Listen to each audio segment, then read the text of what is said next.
Hello friends, so I've left Budapest, have now reached London, Heathrow Airport, some crazy delays today because of some worldwide Microsoft security outage or something. So flight was a few hours late and now there's some baggage issue, waiting for the baggage. So it's been quite a day, having some really beautiful reflections, especially on this gift of choice that we have. And I was thinking of it today as like this type of untapped power that we all have within us that we don't really, we undervalue, right? It's a very special gift, the most valuable gift that the Lord has given us to choose, right? To choose to move towards Him, to choose to move towards love, to choose to move towards truth. And so we actually always have this choice to move towards the light, to move towards the dark. And then particularly the power of that comes out and is challenged when we face difficulties, right? And we can choose to become victims of our circumstances, or we can choose to be heroes, right? In a sense, in the sense of overcoming like the status quo, or overcoming what our current human conditioning is dictating to us, right?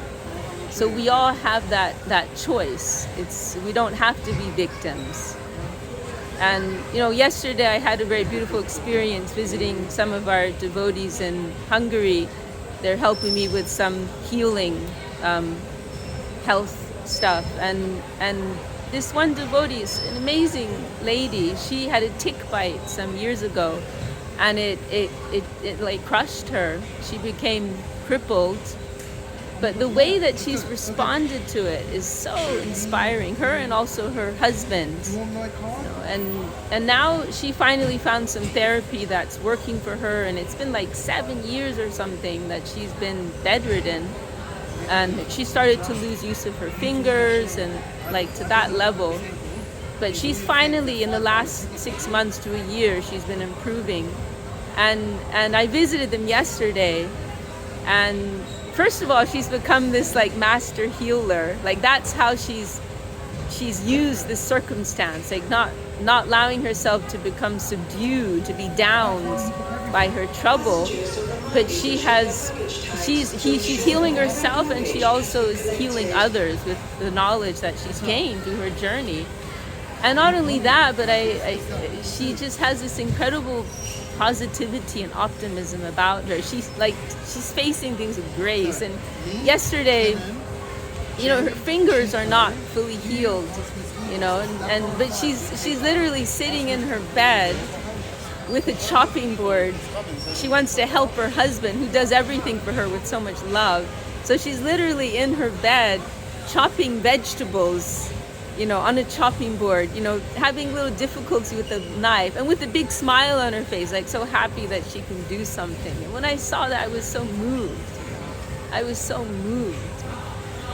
And I was reminded of a similar kind of moment when I was in Japan a couple months ago. There was this one really lovely, kind of quirky lady who we had this weekend retreat, and we had about 20 guests who came out for 3 days, 3 nights.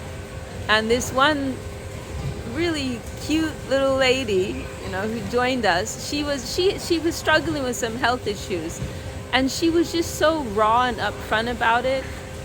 There was no covering, and sometimes she literally had to like fall asleep in the middle of a talk or some workshop or something. She'd just be in the back sleeping, sometimes snoring a little bit, but she just had this she was unapologetic, and she was so open with her questions about her struggles. And then there was this one moment that really moved me, and we went for this hike. It was kind of an intense hike, like a 45-minute deep hike into the woods, and some kind of steep paths, narrow paths, and she also has asthma. It's one of her issues, and so she was lagging quite far behind the group, and I had been gotten behind somehow, and so I passed by her at some point as I was catching up with everyone, and I was concerned about her. Oh, are you okay? Are you sure you're going to do this? And can you do this? You can go back, and she's like, no, I can do it. It was like this slow and steady mood. And she's like, I can do it. But another thing was she was singing, right? She was singing so beautifully as she was like walking very steadily, walking through these forest paths. And she was singing.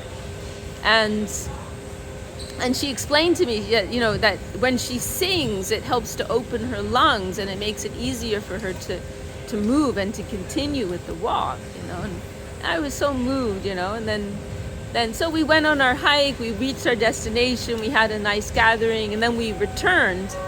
And she, of course, is coming quite far behind the group, and we've all like reached the retreat center, and then I had a moment. I was standing looking over the view. There was this lovely outside like veranda area, and I was looking out, beautiful like forest, hilly scene, and feeling this contentment. Oh, I'm so happy, we can satisfy our Gurudev and fulfill his desire to spread Krishna consciousness in Japan, and then all of a sudden I hear this beautiful lady singing, because she's coming so far behind us, and she's approaching through the woods.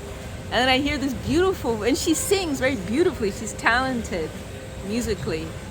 And I hear this beautiful voice singing, and she's quite a distance. You can't see her, but you hear her voice. And it touched me so deeply. I started to cry, and I was meditating on this spirit of singing through your pain.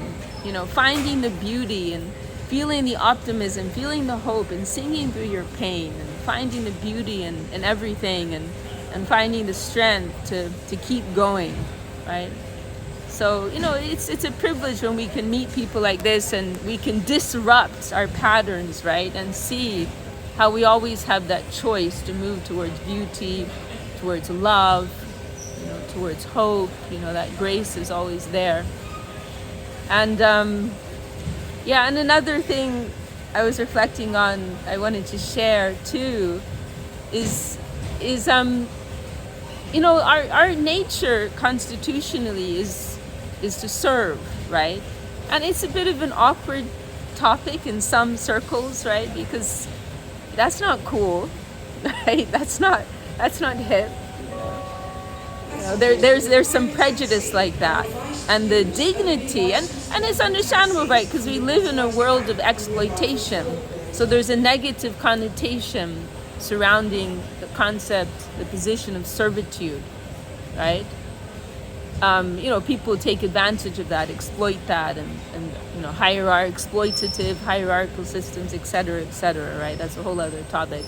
But actually, in the highest realm, servitude is the most enviable position, right? And we see that, Sri Chaitanya Mahaprabhu, who is Sri Chaitanya Mahaprabhu? Krishna, the supreme absolute, the supreme male, wanting to explore, curious about what is that joy that Radha, Shri Radha, the divine feminine, is deriving in the posture of servitude. And he's seeing she's getting more than me. She's experiencing more fulfillment, more joy, more satisfaction. So it's actually the most dignified position, posture to be in, right? But now this is the point that I was contemplating, that, and our Gurudev, he kind of hinted at this idea in one place. It's published in Revealed Truth, actually. He mentioned it in one of his talks. That was what he said. He said, Krishna is very near and dear to us as the enjoyer, something like that, right?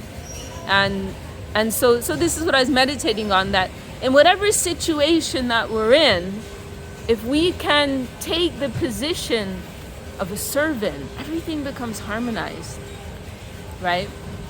Like normally, in any situation that we're facing that's challenging, it's because what we want or what we feel we need is not being fulfilled, right? Because we're actually putting ourselves in the center. But if we take this posture, like, how can I serve this situation? Suddenly everything changes. It's a revolution of consciousness. You know, somebody's causing us some difficulty because they're not giving us what we want, right? They're not meeting with our comfort zone, right? But if we suddenly take that posture, oh, how can I serve this person? Or can I serve this person? Maybe we can. Then we can back off, right? We say, then we can just detach. But it's amazing, like the mental shift, that energy, the shift that takes place. It's so powerful. I think it's an amazing practice that we can incorporate in our lives at practically every moment, right? How can I help this person? How can I serve this person? How can I serve this situation, right? Or what can I learn, right? The posture of a student, that's also very helpful. And if we apply that, you know, I feel everything is harmonized, actually. Because this is the problem. We are misidentifying ourselves with this conception of being in the center, being a master, right? The environment is against us, right? And so naturally we're frustrated because it's actually unnatural. Right? I'm not getting what I need from this person, but how can I help this person, right? Of course, this is the main principle, but there are so many other things that have to be considered, right? Is it healthy, for me to be in this situation or relationship? Or maybe I have no service here, right? We can think of it like that. With this person, I cannot serve them. I cannot support them, and they cannot support me. Then we may have to detach. So, but it's revolutionary. It's revolutionary when we make that type of shift. I have service here. I have no service here.